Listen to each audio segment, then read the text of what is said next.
అప్పుల బాధలు వెంటాడుతున్నాయా? అయితే 6 JVR వారి జాతిరత్నాలు ధరించండి. అందరికీ నమస్తే, వెల్కమ్ టు మనం టీవీ. నేను మీ తిరుపతి.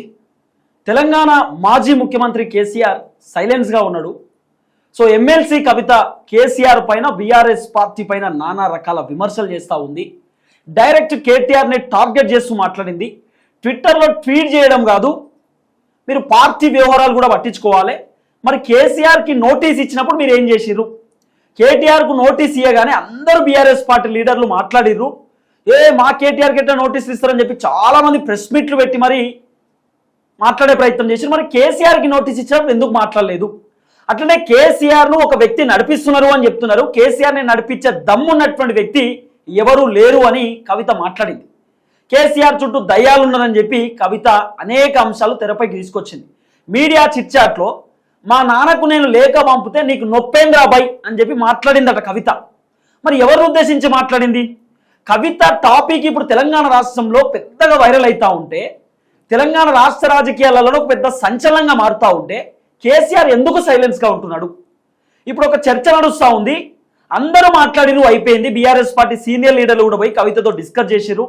వర్కింగ్ ప్రెసిడెంట్ కావాలని కవిత చెప్పిందట. తర్వాత కేసీఆర్ నో చెప్పిందట. ఇప్పుడు డైరెక్ట్ కేసీఆర్ రంగంలోకి దిగేటటువంటి అవకాశం ఉంది అనేది ప్రధానంగా వినబడుతున్నటువంటి అంశం. సో కేసీఆర్ ఏం మాట్లాడవచ్చు కవితతో, కేసీఆర్ నెక్స్ట్ స్టెప్ ఏందనేది ఒకసారి తెలుసుకుందాం. నాతో పాటు senior journalist, political editor Kata Karthik గారు ఉన్నారు. కార్తిక్ గారితో మాట్లాడదాం. అన్న నమస్తే. నమస్తే. సో మొత్తానికి మాజీ ముఖ్యమంత్రి కేసీఆర్ సో రంగంలోకి దిగిండు, కవితతో మాట్లాడబోతున్నాడు అనేది ప్రధానంగా వినబడుతున్నటువంటి అంశం. సో కేటీఆర్ మాట్లాడలేదు, కానీ కేటీఆర్ రాయబారానికి పంపిండు బీఆర్ఎస్ పార్టీకి సంబంధించిన సీనియర్ లీడర్లను. వాళ్ళు పోయి మాట్లాడినప్పుడు నాకు వర్కింగ్ ప్రెసిడెంట్ కావాలి అని కవిత చెప్పిందట. కేసీఆర్ నో అని చెప్పిందట. ఇప్పుడు కేసీఆర్ ఏం మాట్లాడబోతున్నాడు కవితతో? అంటే కేసీఆర్ సైలెన్స్ కూడా ఒక వ్యూహమే. తెలంగాణ ఉద్యమంలో కూడా కేసీఆర్ ఉండాల్సిన సమయంలో చాలా మౌనంగా ఉండేవాడు. కొన్నాళ్ళ పాటు కానరాకుండా ఉండేవాడు. అసలు కేసీఆర్ ఏం చేస్తున్నాడు, ఎక్కడున్నాడు, ఇదో పెద్ద చర్చ నడుస్తుండేది. ఇప్పుడు కోదండరామ్కి కేసీఆర్కి ఎక్కడ గ్యాప్ వచ్చింది? నేను ఉవ్వెత్తున ఉద్యమాన్ని తీసుకెళ్తా ఉంటే కేసీఆర్ పలకట్లేదు అనేది ఒక టైంలోకి వచ్చింది. కానీ కేసీఆర్ స్ట్రాటజీలు ఎలా ఉంటాయి అంటే, ఏ టైంలో ఉద్యమాన్ని లేపాలి, తగ్గించాలి, ఎందుకంటే దాన్ని సస్టైన్ చేయాలి. ఒక్కసారిగా పొంగితే, పాలు పొంగితే ఏమైతే గిన్నెలో పాలు అయిపోతాయి. అలా పాలు పొంగొద్దు. పాలు పొంగు తీసుకురావాలి, మళ్ళా డౌన్ చేయాలి, మళ్ళా పొంగు తీసుకురావాలి, మళ్ళా డౌన్ చేయాలి. అలా సస్టైన్ చేసుకుంటూ వేడిగా ఉంచుకుంటూ వెళ్ళిపోవాలి. అది కేసీఆర్ వ్యూహం. కేసీఆర్ ఇప్పుడు కవిత తిరుగుబాటును కూడా వ్యూహంతో ఎదుర్కొంటాడు. ఓకే, అంటే ఆయన రెండు రకాలు. ముఖ్యంగా 5వ తారీఖు స్వయంగా కేసీఆర్ కాళేశ్వరం విచారణకు హాజరు కావాల్సిన పరిస్థితి ఉంది. దాన్ని రాజకీయంగా తనకు అనుకూలంగా తిప్పుకోవాలి. నేను తెలంగాణ ప్రజల కోసం కష్టపడితే, తెలంగాణ ప్రజల కోసం నా కాయ కష్టం బయట ఒక ప్రాజెక్ట్ నిర్మిస్తే, ఇవాళ దాన్ని కూడా రాజకీయాల్లోకి లాగుతున్నారు. నా జీవితం తెలంగాణ ప్రజల కోసం అంకితం చేశాను, తెలంగాణ ప్రజల సంక్షేమం కోసం, అభివృద్ధి కోసం ధారపోసాను.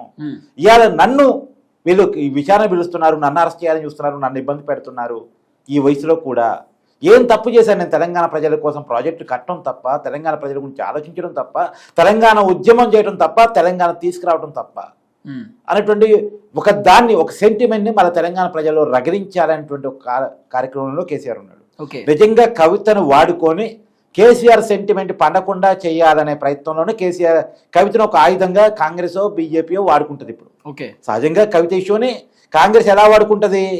కేసీఆర్ అనుకున్న సానుభూతి పండించకుండా కేసీఆర్ కుటుంబంలో లుకలుకలు ఉన్నాయి, కేసీఆర్ కుటుంబం ఆస్తుల కోసం, పదవుల కోసం కొట్టుకుంటుంది అనే దాన్ని బయట తీయాలని చూస్తుంది. ఇప్పుడు బేసిక్గా ఎమ్మెల్సీ కవిత తిరుగుబాటు చేసేసరికి అధికార పార్టీ వాళ్ళకు ఒక అస్త్రం లెక్క తయారైపోయింది. ఇప్పుడు వాళ్ళు చెప్తారు, కేసీఆర్ నువ్వు మా గురించే మాట్లాడుతున్నావు, నీ కుటుంబం గురించే నువ్వు చక్కగా చూసుకో, నీ కుటుంబంలోనే నానా రకాల పంచాయతీలు ఉన్నాయి, వాళ్ళని సర్దుబాటు చేసుకునే ప్రయత్నం చేయి, తర్వాత మా మీదికి రా అని చెప్పి ఇప్పుడు కాంగ్రెస్ వాళ్ళు కూడా మాట్లాడుతున్నారు. అంటే అధికార పార్టీకి ఒక అస్త్రం లెక్కనే కదా కవిత ఇష్యూ. అధికార పార్టీకి అస్త్రం దొరికిందనే ఆ అస్త్రంలో తను చిక్కుకోకూడదు, వాళ్ళ చాణక్యంలో తను చిక్కుకోకూడదు అనేటువంటి దాంట్లో నుంచే తన సైలెన్స్ ఉంటుంది.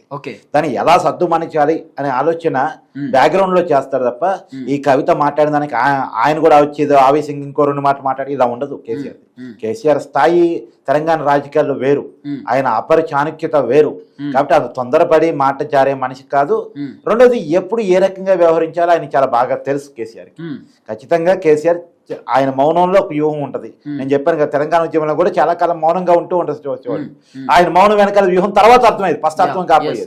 ఇప్పుడు కేసీఆర్ కూడా పరిపాలనలో కూడా ఆయన ఎక్కువగా అందరికీ దొరకడు, ఆయన మౌనంగా ఫామ్ హౌస్ లోనో ప్రగతి భవనంలో కూర్చుంటాడు అని అందరూ మాట్లాడుకుంటుంటారు.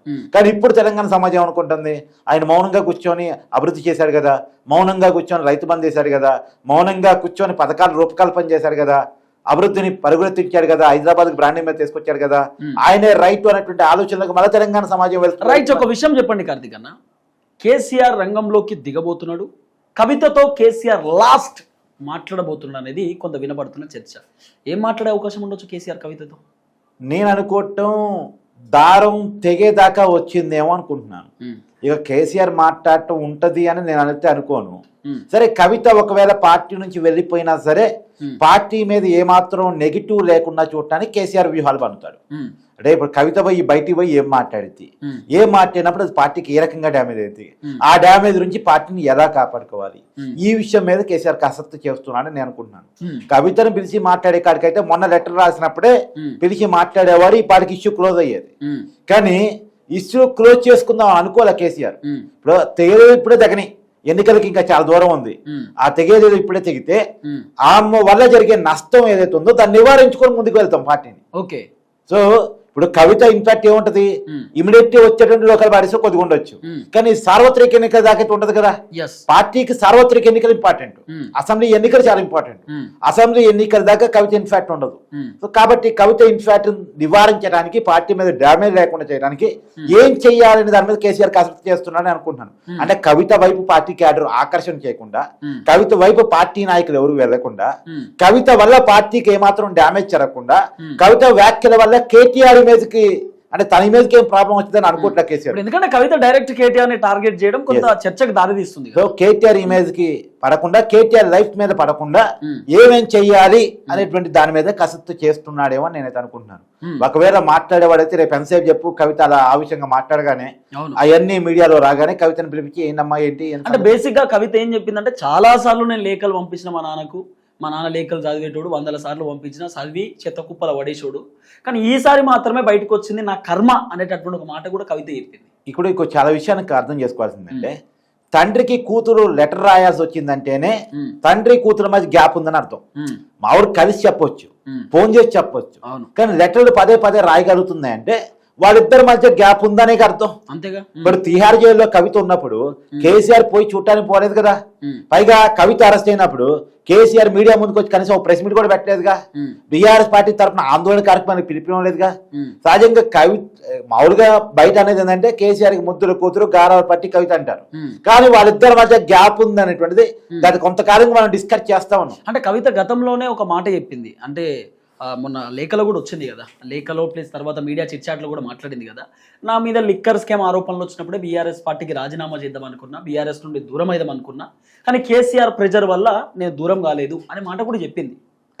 అప్పుడు ఆ పార్లమెంట్ ఎన్నికలు ఉన్న సమయంలో కవిత గనక పార్టీకి రాజీనామా చేస్తే పార్టీ ఇమేజ్ చాలా డ్యామేజ్ అవుతున్న కారణం చేత కేసీఆర్ రాయబారం పంపించాడు. ఎప్పుడైనా ఫస్ట్ అడిగినప్పుడు రాయబారం పంపిస్తారు, మాట్లాడతారే, పదే పదే అలక ముందుకెళ్ళినప్పుడు ఇక పట్టించుకోవడం మానేస్తారు.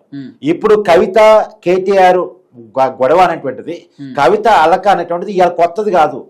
నిజానికి నేను చాలా క్లియర్ చెప్తున్నా కదా, 2019 ఎన్నికల కంటే ముందు కేటీఆర్ కి వర్కింగ్ ప్రెసిడెంట్ ఇచ్చినాడే కవిత గోల పెట్టింది.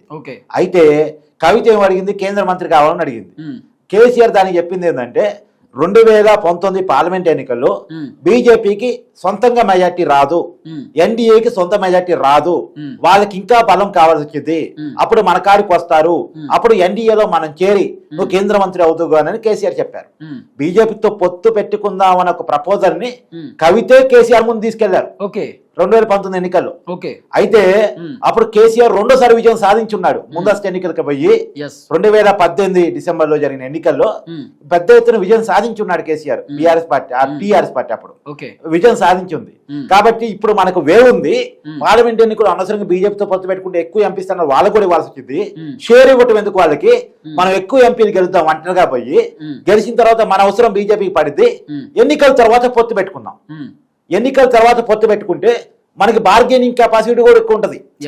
ఎందుకంటే మీరు నా అవసరం ఇచ్చే వచ్చారు కాబట్టి నాకు 4 ఎంపీ సీట్ 4 కేంద్ర మంత్రి పదవులు ఇవ్వన్నాను, ఇంకోట బార్గెన్ కెపాసిటీ కూడా ఉంటుంది అనే స్ట్రాటజీ తోటి కేసీఆర్ కవిత చెప్పాడు.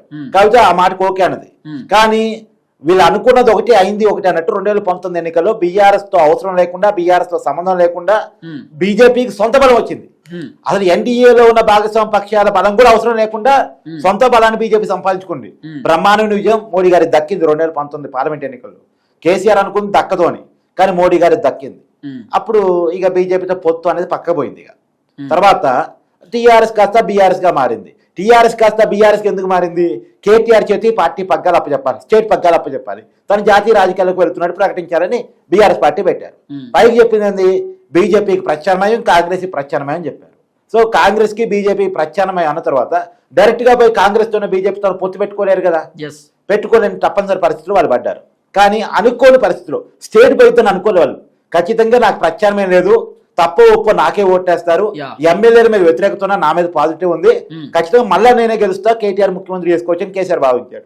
కానీ అనుకోనట్టు పార్టీ ఓడిపోవటం, పార్టీ ఓడిపోగానే కవిత అరెస్ట్ కావటం, కవిత అరెస్ట్ కాగానే పార్లమెంట్ ఎన్నికల్లో 0 ఫలితాలు రావటం, 0 ఫలితాలు రావటం మీద కూడా కవితకు అనుమానం ఏంది?